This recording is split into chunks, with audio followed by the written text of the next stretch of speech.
Ready, set up. Coach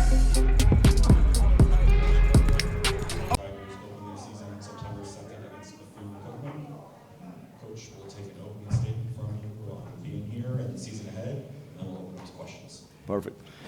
Thank you guys all for being here. Obviously great to be in person. My 8th year in the conference, so it's nice to be here at this beautiful facility. Obviously excited to the conference to be able to put this on, but this has been a wonderful couple days. Obviously great for our student athletes and for their conference to be on display, and appreciate all the media being out here to talk about our conference and all the wonderful things. Obviously very excited about the 2023 football season.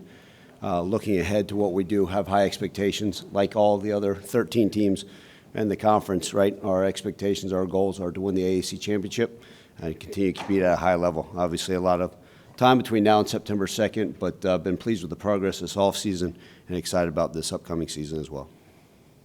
All right, we'll open up to questions. If you have a question, we will raise your hand and we'll get the mic to you.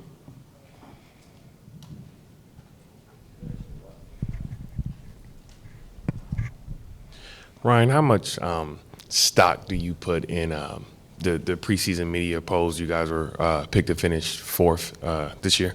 Yeah, look, whatever the media thinks, that's great. We obviously have not earned the right to be picked much higher. We understand where we need this program to be, and so got great respect for the media's decision, but we can't put any stock in that. We understand that Tulane was predicted to finish 7th last year, and we understand the type of season they had. Every single year we see that teams are predicted to finish in certain orders, and it truly is. And I think one of the things that's unique is, right, we base it off of what we know the roster is from last year, maybe some returning guys. But with 30 to 45% of roster turnover in all of college football, I think we're going to be surprised by some of these teams that are going to, hey, they added this guy, we didn't know about him. So I think one of those things that we're going to continue to see throughout the landscape of football is, right, well, maybe we didn't know as much about this team as we thought we did going into it with the new faces. But look, a lot of respect for what the media wanted, but we won't talk about it as a team or a program. Like I mentioned in the opening statement, Frank, our goal is the AAC championship, and we put our blinders on when we get to work in training camp, and we'll look up in December and see where we're at.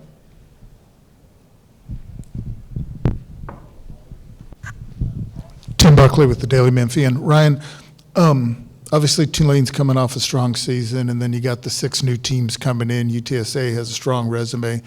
But with Houston gone, Cincinnati gone, UCF gone, how much do you guys expect that you should now be one of the powers in the conference just based on past history and what it looks like now? Yeah, well, our expectations never changed. It doesn't matter what the conference looks like. Obviously, a lot of respect for the 6 new teams coming in. Like we talked about, UTSA being a back-to-back Conference USA champions, what Coach Traylor's been able to do there. Obviously, immense respect for them in that program and all the programs coming in.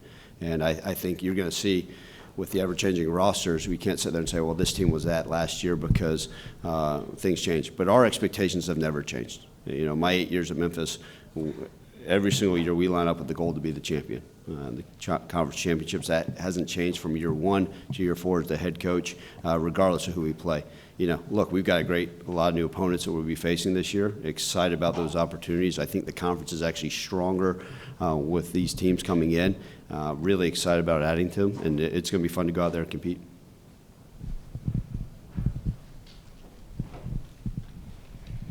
Brian Moss with Tiger Sports Report. Ryan, what are your thoughts on the rule changes, specifically the one about not stopping the clock, after a first down, except when there's 2 minutes left in the second and fourth quarter? Does that change how you're going to coach a game? No, we've discussed it. Obviously, the rules of the game are going to be ever-changing. We understand what that means. Now it's obviously we're going to try to implement any situation that occurs with a rule change into our fall training camp. And so we'll go through it. We'll discuss it with the team because I think it's important they understand. But you look at that rule implementation, I don't think it's going to have a major factor. Obviously, we talk about the time of the game, right? I was fortunate enough to coach in the NFL for a while, and everybody talks about the speed of those games a little bit quicker. How do we reduce the time in college football? And they say on average it may be 7 to 10 plays less a game, but I don't think it sits there and affects your play calling within a sense. We've got to have an understanding. Our players got to understand maybe 2-minute situations may be a little bit different, 4-minute situations at the end of a game, trying to figure things out. But we'll discuss that with our team. We'll continue to educate them. But from a play caller standpoint, yeah, maybe adjust one thing or two, but it's not going to have a major impact on the way we plan.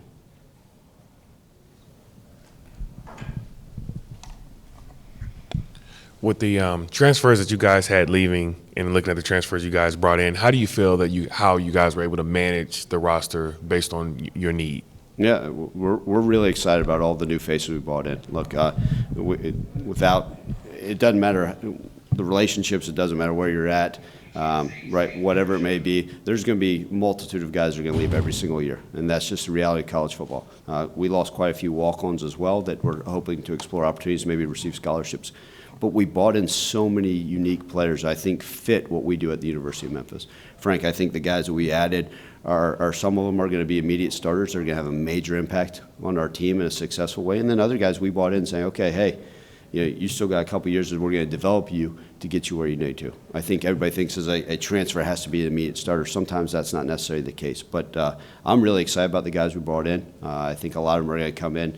And then what's been so nice, and everybody says, with all the new faces that continue to occur in college football, how do you keep the camaraderie? How do you keep the bonding? How do you keep it together? And credit to our vets, right? Some of them that you guys will have the opportunity to meet, these last few days are here. The team bonding, the locker room's been great. They've accepted these new guys. They fit right in, and they're our type of guys that I think will lead us to success on and off the field.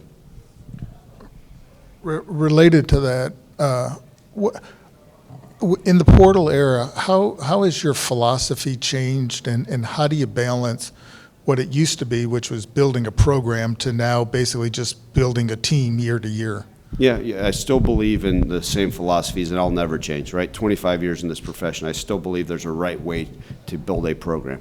And I think you do it from the ground up by finding the right type of guys that fit your program, your university, what you want, your culture. And you start with that legwork, and how do you continue to build that up the right way? And that will never change. Now, the way you go about building that roster, and I know the college football doesn't like to hear the word roster management, it's a little bit different than it's ever been. And so we're going to continue to explore different ways. I think every year's a new year. There's new rules that go into place, right? The transfer windows may come, they may shrink, they may grow. Keeping your current roster intact if it's what you want it to look like, I think that's important. But I think you've got to address it and be aware. And now the off seasons have certainly changed. Coaches were so used to having some downtime in January, and it's completely changed. March has changed. Obviously, we'll see what the NCAA rules change if there's still a spring transfer window. We'll see about that. But it's the ever-changing days of college football, and the landscape probably will never be the same. I'm sure this time next year we'll be saying, Ryan, how do you feel about this new rule or this transfer? And guess what? We'll address it as we come. But credit to our administration, the people that I'm so fortunate to surround myself every single day. They assist in making sure that we stay ahead of the curve anytime we hear of new legislation or new rules, that we are doing everything in our power to have success with it. Coach Mitch Lucas from the Kilgore News Herald and footballbeat.com. Been to several media days, several this year, the Big 12, AAC.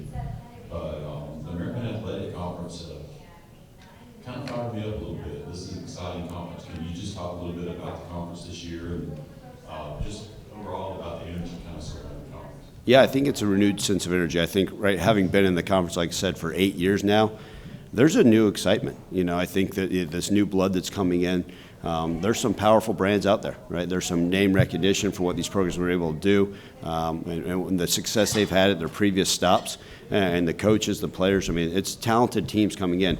And then let's not forget about the teams that are coming back, right? You talk about the success of the teams that have come in this conference throughout the years. Even some of the teams that exited. Like, we don't want to ignore those success that those teams had. So I think what's happened is now it's a strong brand in this conference, and it's very exciting. I'm excited to actually go. I've never been to Charlotte, to play a football game. Obviously, I've been there for other reasons, but to go there and see what it's like. And I think that's something exciting for our players too. You get to the point where some of our guys have been around. Okay, we know exactly what it's going to look like. And there's some comfort in that as well. But I think it's new challenges, and when I say with new challenges, new opportunities, and we're very excited about it. Questions for Coach?